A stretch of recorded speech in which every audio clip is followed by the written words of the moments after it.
L-Assoċjazzjoni Maltija tal-Futbol l-MFA issospendiet l-istaġun lokali tal-futbol u l-futsal b'mod indefinit. L-MFA ħabret dan fuq il-medja soċjali tnejn fil-għaxija u spjegat li d-deċiżjoni ttieħdet mill-Malta FA Bureau wara laqgħa twila dwar l-aħħar żviluppi brabta mal-imxija tal-COVID-19.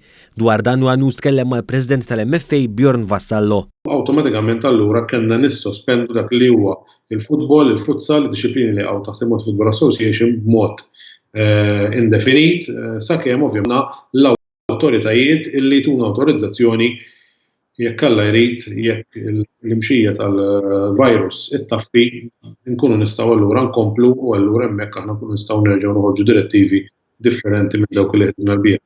Hawnhekk Vassallo żied jirringrazzja lill-Gvern wara li l-għajnuniet li ġew imħabbra l-ġimgħa li għaddiet brabta mal-coronavirus ġew estiżi għas-settur sportiv ukoll.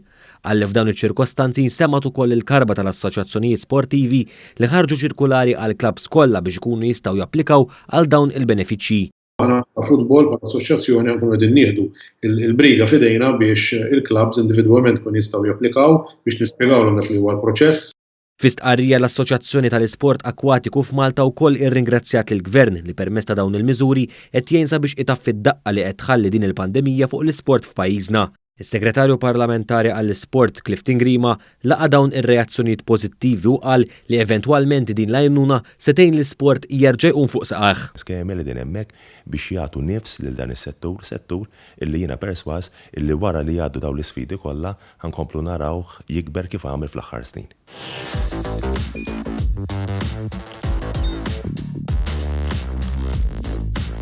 Idħol fuq one.com.mt u hemmhekk tista' tara l-programmi kollha li jxandru fuq One permezz ta' One Play.